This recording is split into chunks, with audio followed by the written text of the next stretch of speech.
You ever feel like you're finally coming home?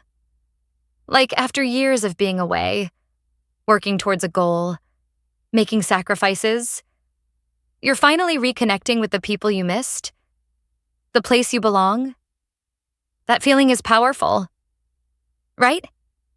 It fills you up, makes all the hard times feel worth it.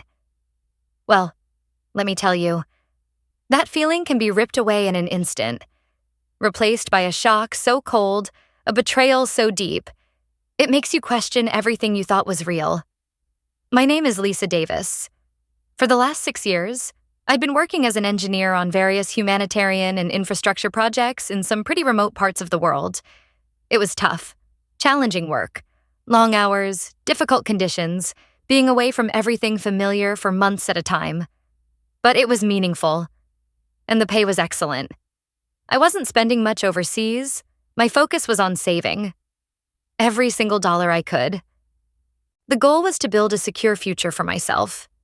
Yes, but also to come back home financially stable enough to really help my parents, maybe set them up comfortably, and finally have a solid base to start my own life back here. I was coming back with over $400,000 saved. It felt like a fortune, the culmination of years of intense effort and loneliness. Coming home was everything I had dreamed of.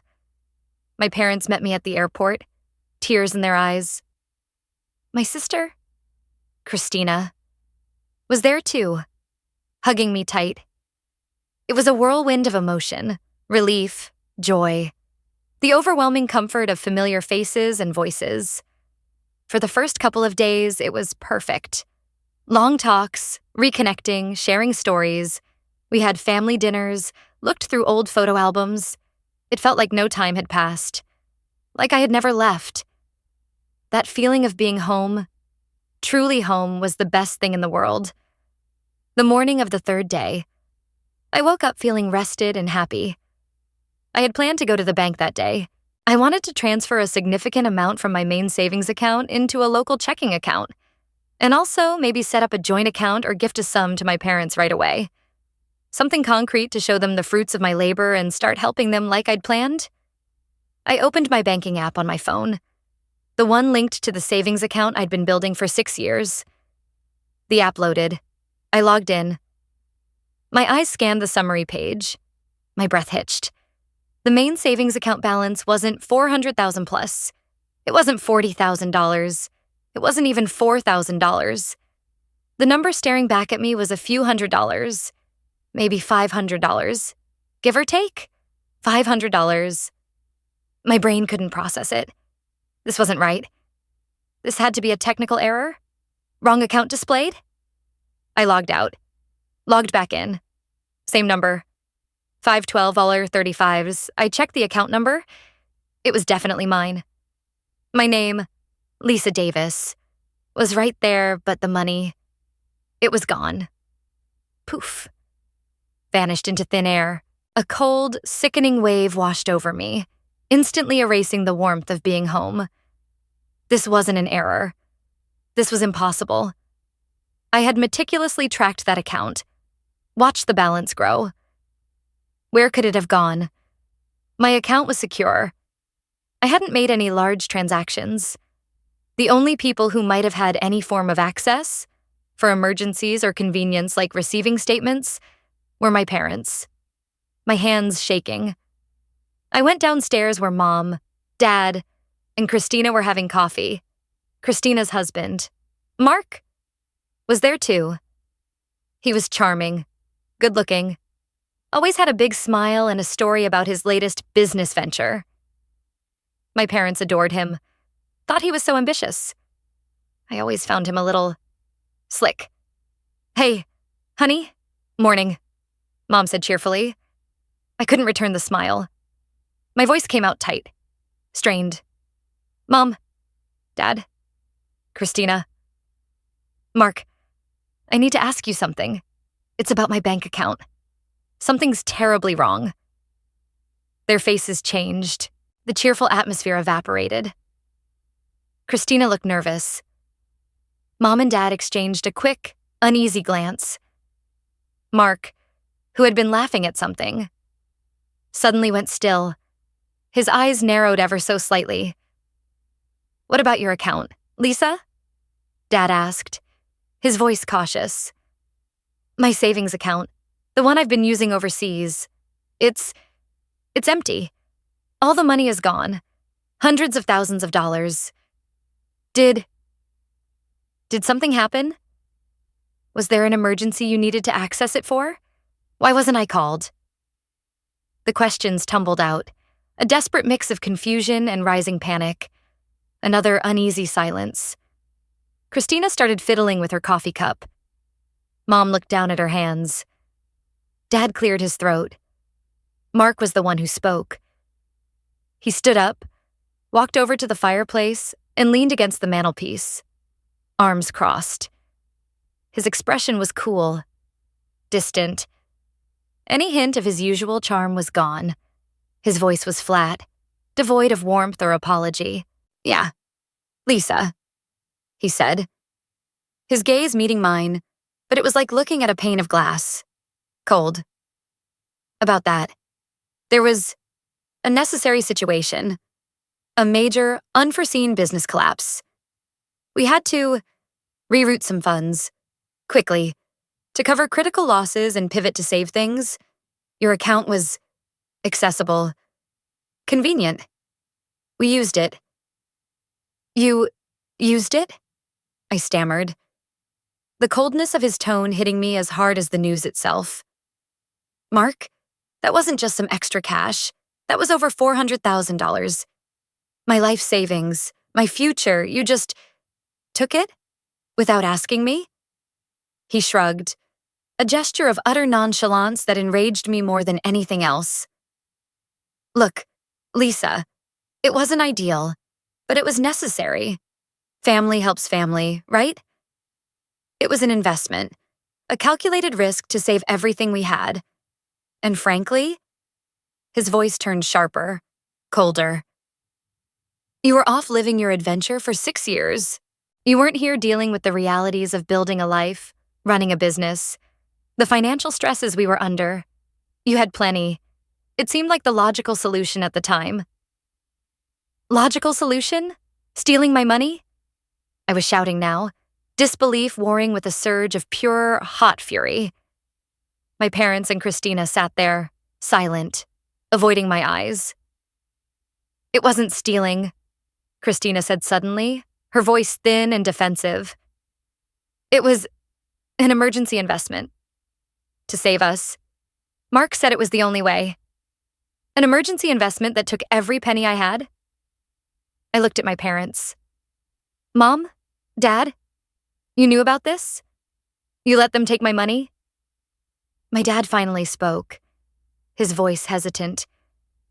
"Lisa, we trusted Mark. He said it was a guaranteed investment, a chance to make a big return quickly. But then something went wrong, and he needed access to funds immediately to prevent a total loss. He said your account, well, it was the easiest to access quickly, and you weren't using it." "Not using it? I was saving it. It was everything I had worked for." "But you were away," Mom interjected, her voice rising slightly, laced with frustration, not sympathy. "You weren't here. We thought it was for the best, to help Christina and Mark, and indirectly, us." Mark stepped forward, his voice regaining a touch of its smooth, manipulative quality, but still underscored by that cold steel. "Look, Lisa, consider it a loan, a necessary one. We'll pay you back, with interest. Think of it as your contribution to the family's stability." "My contribution? You took my entire savings. And you talk about paying me back like it's a few $100 for groceries. This is hundreds of thousands of dollars, money I sweated for, working halfway across the world." "Hey, watch your tone," Mark said, his charm vanishing again, replaced by a hard glare. "We did what we had to do, and frankly, after 6 years away, maybe you owe us something anyway, for keeping things going here." "Owe you?" For what? For abandoning my career back here? For missing years of my life? For working in places with questionable safety to make good money? You didn't keep things going. You stole from me. The atmosphere turned instantly hostile. Christina started crying. Not out of remorse, it seemed, but out of stress from the confrontation. Lisa, how can you say that? We're family. You're acting like a stranger. Like this isn't about helping each other. Helping each other? This isn't help, Christina. This is theft. This is you and Mark stealing everything I have, with Mom and Dad's blessing. My dad stood up, his face red. Enough, Lisa. You come back here and immediately start accusing people. We made a difficult decision. For the family, if you're going to act like this, maybe you shouldn't have come back. Get out, Mark said, his voice low and dangerous, echoing my dad's sentiment from the previous story, but even colder. Until you can be reasonable, you clearly don't understand what we've been dealing with. I looked at their faces. Mark's icy entitlement, Christina's self-pitying tears masking her complicity, my parents' flushed faces, a mixture of shame and anger at being called out. The family I had rushed home to, the warm reunion. It all felt like a cruel joke, a setup for this moment of devastating betrayal. They weren't confused. They were complicit. They weren't sorry. They were indignant that I was upset. Fine, I said, my voice shaking, but not from fear. From the force of my buried rage and pain. You want me out? I'm out. But you listened to me. You stole from me. Every single dollar I worked for. And I will not let you get away with this. I will get my money back. And I will expose what you've done. I walked out of the house, leaving them in stunned silence. The door slammed behind me. I was home, but I was homeless, broke, and utterly alone, betrayed by the people I loved most. The reunion wasn't coming home. It was walking into a carefully laid trap. The next few weeks were the hardest of my life. I used the few $100s left in the account to rent a cheap room by the week. I had to call friends, swallow my pride, explain enough to borrow some money for basic necessities. The contrast between my life overseas, challenging but purposeful and financially secure, and my life now, back in my hometown but starting from less than zero, was soul-crushing. Every morning, I woke up with a knot of anxiety and grief in my stomach. The financial loss was devastating. Yes, but the emotional wound was deeper. The people I had idealized, dreamed of returning to, the ones I trusted implicitly, had actively participated in robbing me. My own sister, my parents, the memory of their cold faces, Mark's dismissive shrug, their indignant justifications. It played on repeat in my mind. I felt foolish, naive, and profoundly hurt. I went through the motions of finding a job, anything that paid immediately. I got a job waiting tables at a local diner. It was humbling, exhausting work. A far cry from engineering projects. Every time I served a customer, smiled when I didn't feel like it. My mind would flash back to the money, the betrayal, the unfairness of it all. I felt invisible, reduced to this. The family didn't contact me. They didn't apologize. I heard through the grapevine, a sympathetic cousin who was disgusted by their actions, that Mark and Christina were telling everyone I was unstable, selfish, and exaggerating a small family loan after being away for so long. They were controlling the narrative, turning me into the villain. This added another layer of pain. They weren't just stealing my money. They were trying to steal my reputation too. There were nights I just cried until I couldn't anymore. The loneliness was immense. I was home, but I had no family. The life I had built, the future I had planned, was gone. The despair was a heavy blanket, threatening to suffocate me. But slowly, something shifted. The exhaustion and despair began to fuel something else. Anger. A cold, steady, burning anger. I remembered the feeling of standing in their living room, hearing their lies, seeing their lack of remorse. I remembered Mark's smug face. I remembered my parents' betrayal. They thought they had won. They thought they could take everything and I would just disappear, defeated. That anger hardened into resolve. I wasn't going to be their victim. I wasn't going to let them get away with this. Not for the money alone, but for my dignity, for my honor, for the principle of it. They had underestimated me. They thought the engineer who built bridges in remote places couldn't fight for herself back home. They were wrong. I decided in that moment, lying awake in that tiny room, that I would fight back. Smartly, methodically. I would get my money back, and I would expose their true characters to everyone they had lied to. My strategy was clear. Rebuild financially enough to support myself, and simultaneously gather irrefutable proof of their theft and lies. I needed evidence that wasn't just my word against theirs, evidence that would stand up legally and expose them publicly. I kept working at the diner, saving every tip, every paycheck.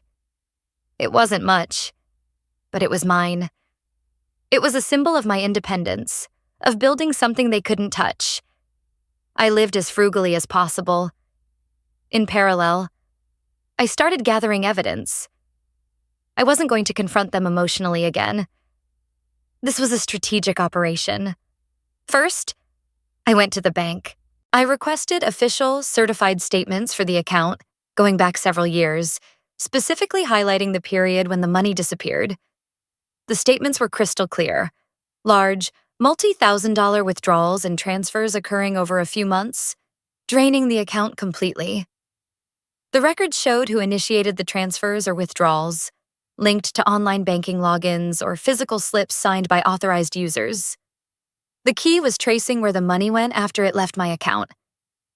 This required legal help. I researched lawyers specializing in financial fraud and civil litigation. I found a lawyer named Mr. David Chen. He was known for being sharp, meticulous, and persistent. His fee was steep, but he offered a free initial consultation. I went to his office, a stack of bank statements in hand. I told him my story, calmly, factually. I showed him the statements. Mr. Chen listened intently, nodding occasionally. When I finished, he reviewed the statements carefully. "Ms. Davis," he said, his voice calm and professional.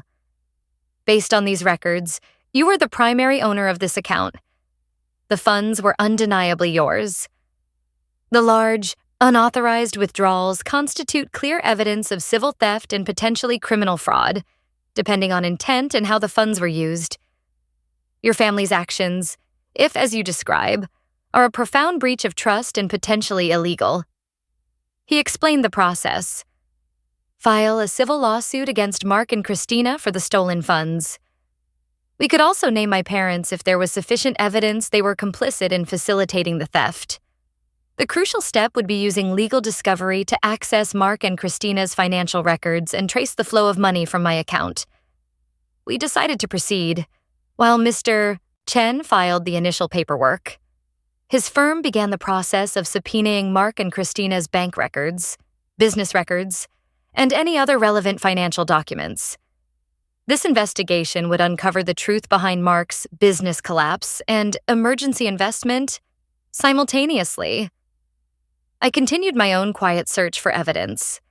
I went through old emails, text messages, cloud storage backups. I was looking for anything that documented the account's purpose.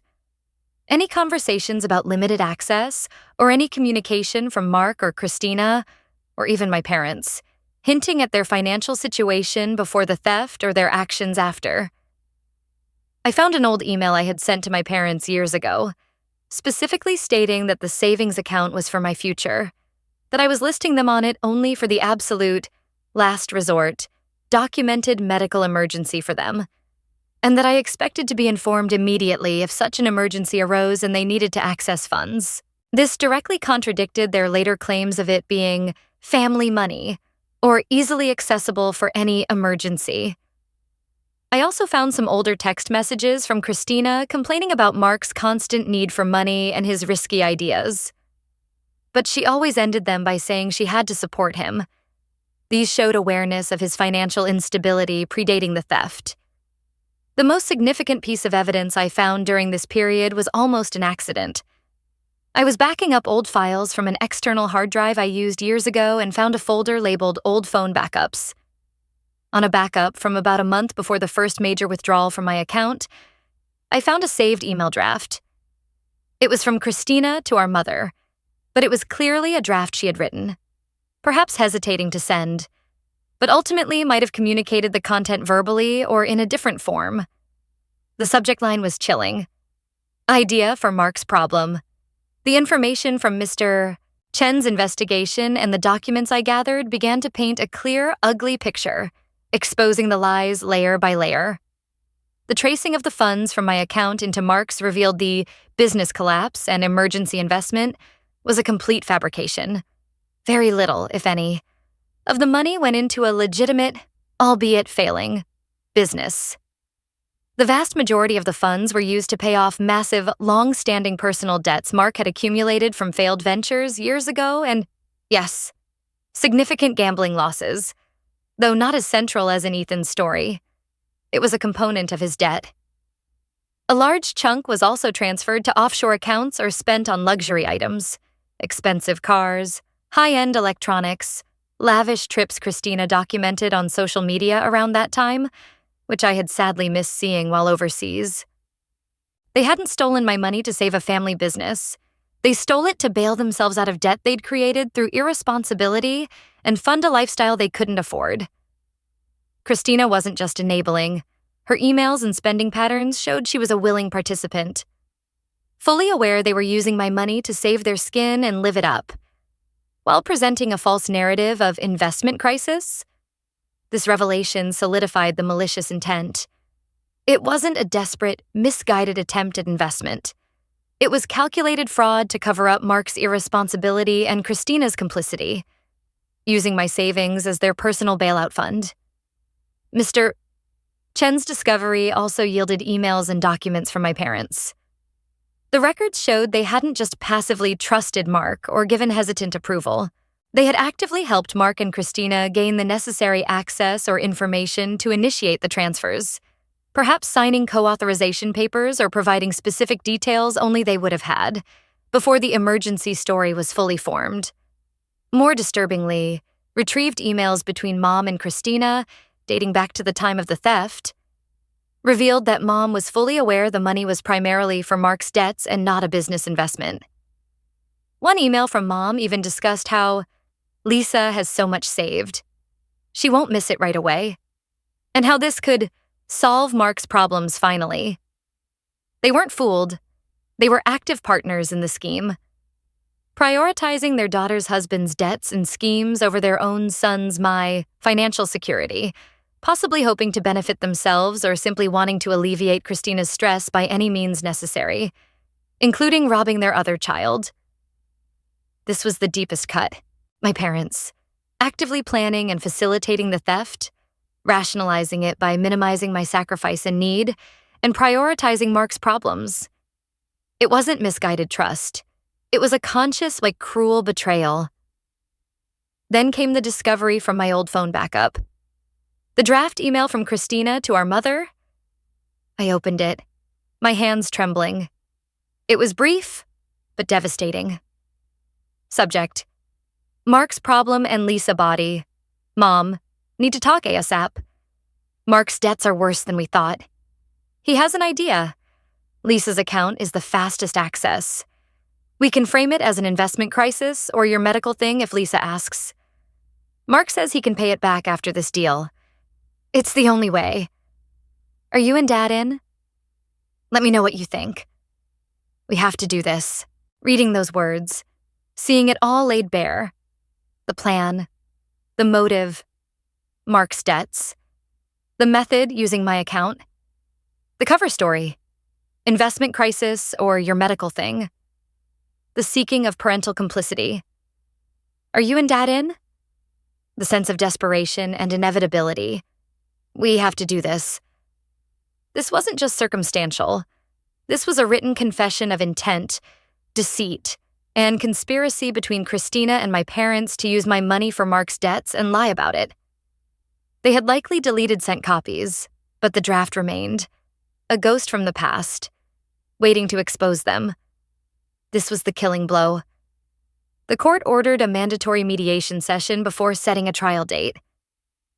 This was our opportunity for a calculated confrontation, backed by evidence. I sat beside Mr. Chen. Across the table were Mark, Christina, and my parents, with their lawyer. They still had an air of defiance. Their lawyer probably banking on portraying me as a greedy relative and the money as a family loan gone bad. Mr. Chen started calmly, presenting the certified bank statements showing the withdrawals from my account. He then presented the traced financial records showing where the money went: the debt payments, the casino transactions, the offshore transfers, the luxury purchases, all directly contradicting their business investment story. Mark and Christina's lawyer tried to object, claim privacy, deny the transaction's purpose. But Mr. Chen systematically shut them down with documentation. Then Mr. Chen introduced the evidence of my parents' involvement, the papers showing they obtained broader access, the emails between Mom and Christina discussing Mark's debts before the theft, Mom's emails rationalizing using my funds. My parents looked increasingly uncomfortable, shifting in their seats. Their lawyer tried to argue that these were just misunderstandings, bad judgment calls, a family trying to help each other in a crisis, not intentional theft. He painted a picture of a well-meaning family misled by difficult circumstances, with me, the wealthy relative who was never around, now trying to punish them. That's when Mr. Chen, at my quiet signal, introduced the final piece of evidence. Your Honor, Counsel, we have one final document obtained during discovery that sheds undeniable light on the true nature and intent behind the defendant's actions. An email draft from Ms. Christina O'Connell to her mother, Mrs. Davis, dated 1 month prior to the first significant withdrawal from Ms. Davis's account. He handed copies to the mediator, the opposing counsel, and the defendants. Mark, Christina, and my parents each took a copy, looking confused, then wary, then horrified as they read. Mr. Chen then read the draft email aloud. Slowly, clearly, the subject line: the body about Mark's debts, using Lisa's account because it was fastest access, the plan to frame it as an investment crisis or your medical thing, the explicit question: are you and Dad in? And the chilling justification: we have to do this. The silence that followed was absolute. Mark's face went from defiance to disbelief to pure, raw panic. Christina let out a small, choked sob, staring at the paper as if it were a ghost. My parents looked like they had been slapped. My mother covered her mouth with her hand, her eyes wide with horror, likely not just at the exposure, but at seeing her own daughter's chillingly clear words written down. This was it. The undeniable proof of a planned conspiracy to defraud me, using me as a piggy bank for Mark's debts, with my own parents fully on board with the scheme and the lies. The truth, in Christina's own hesitant words, exposed their true motives and actions in a way no amount of denial could overcome. Their lawyer looked stunned, flipping through the document. His earlier confidence completely evaporated. There was no argument left, no plausible deniability. No way to spin this as a misunderstanding or a desperate moment of helping family. This was cold, calculated, documented intent to steal and deceive. I looked at them across the table. The smugness gone, replaced by fear and defeat. They had planned this, executed it, and lied about it, thinking they were safe. But they hadn't accounted for the records left behind, or the quiet resolve of the person they thought was an easy target. The mediator called for a recess. Their lawyer huddled with them, faces grim. The lat KO was complete. I had come home to betrayal, but I had armed myself with the truth and used it to turn the tables completely. They were exposed, their lies laid bare for the legal system, and anyone else who would eventually know, to see. There was no need for a trial. Faced with the undeniable evidence, particularly Christina's draft email and the financial tracing, their lawyer strongly advised them to settle immediately. A trial would have been devastatingly public and guaranteed a loss, likely with additional punitive damages. The settlement agreement was comprehensive. They were ordered to repay the full $400,000 plus significant interest, legal fees, and damages for the hardship and distress caused. Collecting the money wasn't instant or easy. Mark and Christina had squandered a large portion of it. They were forced to sell assets, cars, potentially properties that Mark had acquired or was trying to invest in. It took time, requiring Mr. Chens' continued pressure. But over the next year and a half, the money came back, bit by bit, through asset sales and payment plans. Financially, I recovered everything they stole, and more, covering my losses and expenses. I was able to regain the stability I had worked for, though the journey back was painful and fraught with difficulty. As for my family, the relationships were irrevocably shattered. The betrayal was too deep, the lies too extensive, the lack of genuine remorse too apparent. I ceased all contact. There was no possibility of forgiveness or rebuilding trust after what they did. And after seeing the cold calculation behind it, documented in their own words, Mark and Christina faced severe financial consequences and likely ongoing marital strain due to his exposed debts and their joint actions. My parents faced social repercussions within our wider family circle, as word, or at least a version of the truth, spread. Their reputations were damaged, a consequence of their choice to prioritize facilitating theft over protecting their child and upholding basic honesty. I used the recovered funds to truly build the life I had envisioned, but on my own terms. Trusting my own judgment, I invested wisely, bought a small farm I had always dreamed of, and focused on building a community of friends and colleagues who valued honesty and mutual support. The scar of the betrayal remains, a reminder of the pain, but also a testament to my resilience and determination. I came home to a nightmare, but I fought my way out of it and built a new dream. I learned that family ties, even the strongest ones, can be severed by greed and deceit. But your own strength and integrity are bonds that can never be broken by others. This experience taught me that sometimes the hardest battles are fought not against strangers, but against the people closest to you. It taught me the vital importance of having clear documentation, trusting your gut even when it contradicts what you want to believe about loved ones, and finding the courage to stand up for yourself with facts when faced with lies and betrayal. But having been through this, losing my savings, being betrayed by my entire immediate family for such selfish reasons, having to expose them legally to get back what was mine, given the depth of the betrayal, the active participation of my parents and sister in the scheme to steal from me for Mark's debts, and the lack of any genuine remorse even after they were exposed and forced to pay? Do you think there is ever a point where someone like me should even consider having minimal contact again, maybe years down the line? Or is complete, permanent estrangement the only way to protect yourself and truly heal?